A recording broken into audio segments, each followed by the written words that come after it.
आते हैं बेटा हम अगले 10th क्लास में जैव प्रक्रम पे। हमने सवाल बता रहे थे कार्बन डाइऑक्साइड परिवहन कैसे होता है। वहन वहन ट्रांसपोर्टेशन कहलाता है। वो मानव में वहन कैसे होता है, क्रियाकलाप पढ़ते हैं पहले एक्टिविटी। अपने आसपास के स्वास्थ्य केंद्र का भ्रमण करिए। हेल्थ सेंटर का जो हेल्थ सेंटर होता है उसका भ्रमण करना। मनुष्य में हीमोग्लोबिन की मात्रा का सामान्य परिसर क्या है।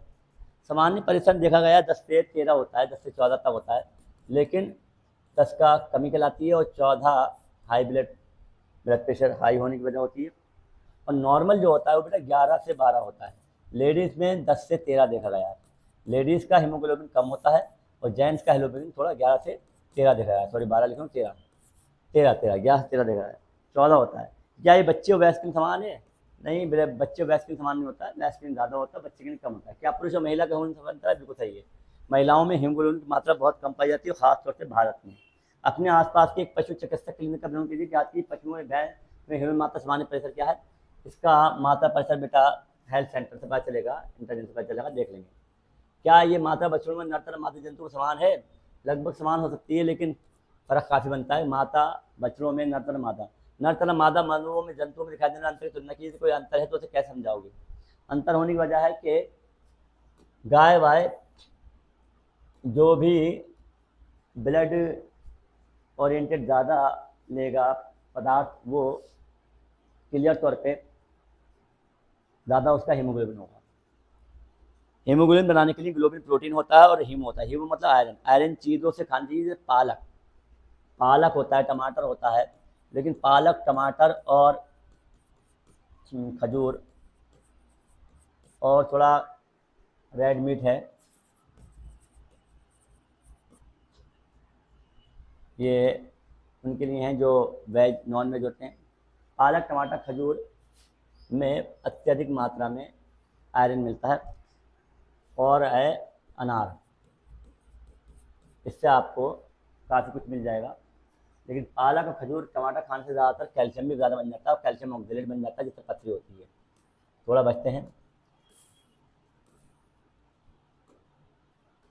पिछले अनुभाग में हम देख चुके हैं रुधिर, भोजन, ऑक्सीजन तथा वर्ज्य पदार्थों को, वर्ज्य पदार्थ मतलब वेस्टेज, वैसे पदार्थ जो हमारे शरीर के लिए हानिकारक होते हैं, शरीर में वहन करता है। कक्षा 9 में हमने सीखा था कि रुधिर एक तरल संयोजी ऊतक है। तरल माने बहने वाला, संयोजी माने जोड़ने वाला, क्योंकि ये सारे अंगों को आपस में जोड़ता है। लेकिन तरल संयोजी ऊतक है। रुधिर में एक तरल माध्यम होता है जिसे प्लाज्मा कहते हैं। प्लाज्मा में सब कणिकाएं, कोशिकाएं निलंबित होती हैं। इसमें कोशिकाएं लटकी होती हैं, फैलती होती हैं। लंबित सस्पेंडेड कहते हैं। लटकी हुई या डिस्पर्स, फैली हुई या गलते हैं। प्लाज्मा भोजन, प्लाज्मा में क्या होता है? भोजन, कार्बन डाइऑक्साइड, नाइट्रोजन वर्ज्य पदार्थ को विलीन रूप में, घुले हुए रूप में वहन करता है, लेकर जाता है। कौन लेकर जाता है? वेरी इंपॉर्टेंट हो गया। प्लाज्मा किसको लेकर जाता है, सवाल पूछा जाता है तो आप यही जवाब दोगे। इंपॉर्टेंट हो गया कि वर्ज्य पदार्थ लेता है। ऑक्सीजन को लाल रुधिर कणिकाएं ले जाती है। बहुत से अन्य पदार्थ जैसे लवण का वहन भी रुधिर के द्वारा होता है। बता दें, लवण का वहन भी रुधिर के द्वारा ही होता है। हमें पंपन यंत्र की आवश्यकता होती है जो पंप करे, जो रुधिर को अंगों के आसपास धकेल सके। नलियों के एक परिपथ की आवश्यकता होती है जो रुधिर को सभी ऊतकों तक भेज सके, तथा एक तंत्र की जो ये सुनिश्चित करे कि इस परिपथ में यदि कभी टूट फूट होती है तो उसकी मरम्मत हो सके। तो सिस्टम हम पढ़ने जा रहे हैं, उसका नाम है हमारा पंप हृदय। और पंप जो कि पानी जैसे घर में जाता है, वैसे हमारे जिस्म में ब्लड जाता है। ब्लड के साथ ऑक्सीजन और दूसरी चीज़ है, ऑक्सीजन और बचा हुआ भोजन जाता है, जो शरीर के सारे अंगों को काम करता है। इसके अलावा इसके अंदर वर्ज्य पदार्थ भी होते हैं, वेस्टेज, और कार्बन डाइऑक्साइड भी होती है, जो आती है वापस। कार्बन डाइऑक्साइड प्लाज्मा में ज़्यादातर घुली होती है, वापस आई जाती है। हृदय एक पेशीय अंग है, पेशी है, मसल्स है। मसल मतलब क्या होता है? जो शिथिल होता है, सिकुड़ता है, कॉन्टेक्ट होता है और अपनी जगह पे वापस आता है, सिकुड़ता है और अपनी जगह पे वापस आता है। मुट्ठी के आकार का है, इंग्लिश में कहते हैं फिस्ट। क्या बोलते हैं? फिस्ट के शेप का है। फिस्ट के शेप का है क्योंकि रुधिर को, मुट्ठी को इंग्लिश में फिस्ट कहते हैं।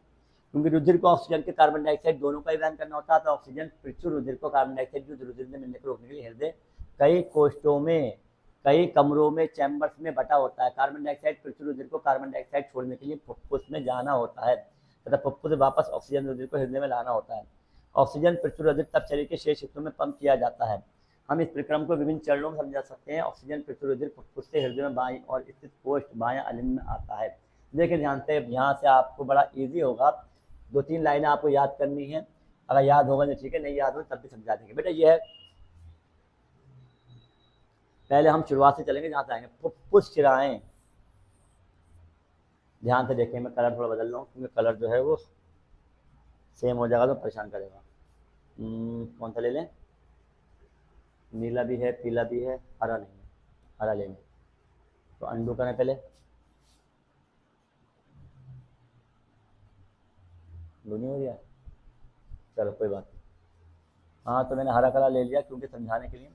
बेटा फुफ्फुस फेफड़ों से पहले हम पढ़ते हैं क्या कह रहा है, बहुत बहुत इंपॉर्टेंट है, विभिन्न चरणों में समझ सकते हैं। ऑक्सीजन प्रचुर, ऑक्सीजन ज़्यादा वाला रुधिर ब्लड फुफ्फुस से, फेफड़ों से हृदय में बाईं और स्थित कोष्ठ चैम्बर में बाएं अलिंद में आता है। पहले हम पढ़ते हैं, ये वेरी इंपॉर्टेंट है, बस इसको ही आपको याद करना है और बाकी सब याद हो जाएगा। याद करना है, बाकी सब खुद याद हो जाएगा। देखिए ध्यान से, बहुत इंपॉर्टेंट, बहुत इजी लैंग्वेज में हृदय में समझाऊंगा। बेटा फुफ्फुस फेफड़े से ऑक्सीजन आती है, केशिकाओं तक होती भी, और उससे ब्लड आकर हमारे अलिंद, ये ऊपर के पार्ट अलिंद कहलाते हैं और नीचे के पार्ट नीले कहलाते हैं। क्या कहलाते हैं? ये नीले हैं और ये अलिंद हैं। अलिंद, ये बायां अलिंद है, ऐसे खड़े होंगे आप तो ये बायां अलिंद है और ये दायां अलिंद है। ये बायां नीले है और ये दायां नीले है, मतलब हार्ट के लेफ्ट साइड को लेफ्ट साइड, क्योंकि फ्रंट से खड़ा हूँ आपके सामने तो ये समझ बायां, लेफ्ट ये है और राइट ये। जो लेफ्ट हैंड है लेफ्ट ही होगा, बायां ही होगा, जो राइट हैंड है वो राइट ही होगा, लेफ्ट होगा। तो देखे ध्यान से, ब्लड फेफड़ों से होते हुए, लिखा हुआ साफ साफ फुफ्फुस शिराएं लिखा हुआ है, फुफ्फुस शिराओं से ब्लड आ गया काय में आ गया? बाएं अलिंद में। काय में आ गया? यही लिखा हुआ बेटा। ऑक्सीजन प्रचुर रुधिर, ऑक्सीजन ज्यादा वाला ब्लड फुफ्फुस यानी फेफड़े से दिल के बाईं और स्थित कोष्ठ चैम्बर, 4 चैम्बर हैं, 4 चैम्बर, 1 2 3 4, 4 चैम्बर हैं। ये 4 चैम्बरों में आता है बाह्य अलिंद, शिथिल रहता है एक्टिव करते समय, और इकट्ठे करते हैं बाह्य अलिंद क्या ढीला रहता है, क्या रहता है? ढीला रहता है। ठीक है, जब अगला कोष्ठ बायां नीला फैलता है, अब यहाँ से आपको समझ में आ जाएगा। अब क्या होगा बेटा, ये संकुचित होता है जब अगला कोष्ठ, अगला चैम्बर बायां नीले फैलता है। अगला कोष्ठ बायां नीले, नीले ये वाला, नीचे वाला, ये वाला, ये इससे आ गया ब्लड में, ये फैलेगा तो ब्लड क्या यहाँ पे आ जाएगा। ये चीज़ फैलेगी तो ये ब्लड कहाँ उतर आएगा बेटा? नीचे आएगा, और नीचे उतर आएगा तो फिर वो पंप क्या करेगा? ऊपर लेकर जाएगा। तो ये ब्लड आया और ये यूं गया, निशान लगा हुआ ये बेटा, ये ब्लड आया। ध्यान से देखें, नीले फैलता है तब ये संकुचित होता है। कौन संकुचित होगा? ये सिकुड़ेगा, ये सिकुड़ेगा और ये फैलेगा। ठीक है, ये बाहर को जाएगा, सही है, और ये सिकुड़ेगा, जिससे रुधिर इसमें स्थानांतरित ट्रांसफर हो जाएगा। रुधिर इसमें ट्रांसफर हो जाएगा। अपनी बारी पर जब पेशीय बायां नीला संकुचित होता है, अब क्या होगा? अब उल्टा काम होगा। अब पेशीय बायां नीले सिकुड़ेगा, ये सिकुड़ेगा, ये सिकुड़ेगा, ये प्रेशर मारेगा, सिकुड़े हो जाएगा, तब रुधिर शरीर में पंपित हो जाता है। तब शरीर क्या पंप होकर ऊपर पहुंच जाता है, ये ब्लड पहुंच गया। ये इसका नाम है, इस वाली का नाम है महाधमनी। क्या नाम है?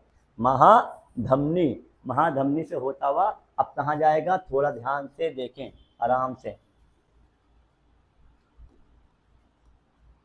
अपनी बारी पर जब पेशी बायां नीले संकुलित होता है, तब रुधिर शरीर में पंप हो जाता है। ऊपर वाला दायां कोष्ठ, दायां चैम्बर, दायां अलिंद जब फैलता है, दायां अलिंद ऊपर वाला, राइट साइड वाला, वो फैलेगा, तब शरीर से बी ऑक्सीजनित रुधिर इसमें आ जाएगा। वहां से कौन सा आ जाएगा? कार्बन डाइऑक्साइड वाला बी ऑक्सीजनित, जिसमें ऑक्सीजन की मात्रा नहीं है, ऑक्सीजन यूज हो चुका है। थोड़ा समझा देता हूं मैं।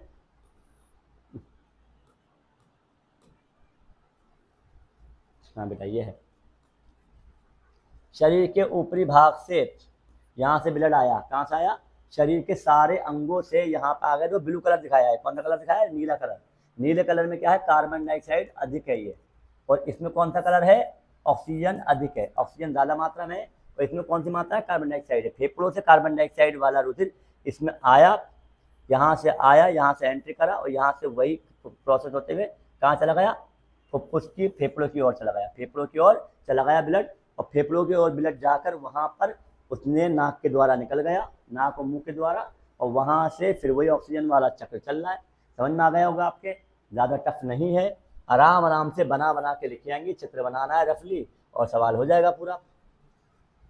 जैसे ही दायां अलिंद संकुचित होता है, संगत कोश का सात कोश का दायां निलय फैल जाता है और रुधिर को दाएं निलय में स्थानांतरित कर देता है, जो रुधिर को ऑक्सीजनीकरण हेतु अपनी बारी पर फुफ्फुस में पंप कर देता है।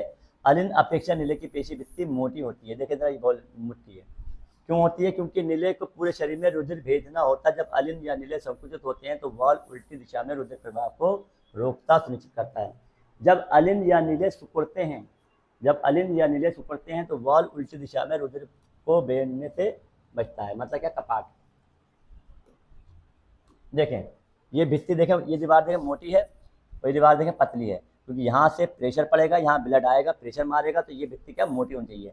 मोटी भित्ति होगी तो ये क्या दाल को जलेगी। और ऊपर से इसमें कपाट होते हैं। कपाट माने बीच में कट, बीच में ये मीट मसल से लगा हुआ, ठीक है, ताकि ये ब्लड ऊपर से नीचे ना गिरे। बीच में ये है कपाट, जो है कपाट है ये, और कहाँ है वो? ये है कपाट, ठीक है। ये यहाँ से ब्लड जब जाएगा, ये है कपाट, यहाँ से ब्लड जाएगा तो नीचे ना गिरे, ब्लड ऊपर चला जाएगा तो ऊपर ही रह जाए, नीचे को नहीं आए ब्लड, इसलिए कपाट वॉल्व होते हैं। जैसे पानी होता है हैंड पंप में वॉल्व होता है, वैसे ही यहाँ वॉल्व होते हैं। पूरा बेटा पढ़ाऊंगा बेटा, चाहे लंबा हो जाए चैप्टर। फुफ्फुस में ऑक्सीजन रुधिर में प्रवेश करता है। हृदय का दायां व बायां बंटवारा ऑक्सीजनित तथा विऑक्सीजनित रुधिर को मिलने से रोकने में लाभदायक होता है। इस तरह का बंटवारा शरीर की उच्च दक्षतापूर्ण ऑक्सीजन पूर्ति करता है। ज़्यादा हमारी हाई एफिशिएंसी पे ऑक्सीजन आनी चाहिए, इसके लिए काम होता है। पक्षी और स्तनधारी शरीर के जंतुओं के जिन्हें उच्च ऊर्जा की आवश्यकता होती है बहुत लाभदायक है, क्योंकि इन्हें अपने शरीर का तापक्रम बनाए रखने के लिए ऊर्जा की जरूरत होती है। स्तनधारी और पक्षियों का तापक्रम निश्चित रहता है, कन्फर्म रहता है, ठीक है। ये समतापी कहलाते हैं। क्या कहलाते हैं? समतापी, जिनका तापमान समान रहता है। समताप, तो तापमान समान रखने के लिए, टेम्परेचर सही रखने के लिए ऊर्जा ज़्यादा चाहिए, ऊर्जा ज़्यादा चाहिए, ठीक है। और जब ज़्यादा ऊर्जा चाहिए तो हमें हाई लेवल के ऑक्सीजन वाला ब्लड चाहिए। उन जंतुओं में जिन्हें इस कार्य के लिए ऊर्जा का उपयोग नहीं करना होता, शरीर के तापक्रम पर्यावरण के तापक्रम पर निर्भर होता है। जैसे पर्यावरण हुआ वैसे ही तापक्रम निर्भर जाएगा। जैसे स्थलचर जमीन या सरीसृप, जमीन पर पानी पे रहने वाले, ये कहलाते हैं असमतापी। क्या कहलाते हैं? असमतापी कहलाते हैं बेटा, असमतापी। पक्षी हमारे जैसे होते हैं, ठीक है, बहुत हाई लेवल एनर्जी होते हैं, बहुत कम बढ़ते हैं। जंतु में 3 कोष्ठी हृदय होता है। उनमें कितने चैम्बर होते हैं? 3 कोष्ठी होता है। याद कर लें, स्थलचर बहुत से सारे परिसर में असमतापी होते हैं, उनमें चैम्बर कितना होते हैं? 3 कोष्ठी होता है। ये ऑक्सीजन धारा को सीमा तक मिलना भी सहन कर लेते हैं। दूसरी ओर मछली के हृदय में केवल 2 कोष्ठ होते हैं। दूसरी ओर मछली के हृदय में केवल 2 कोष्ठ होते हैं।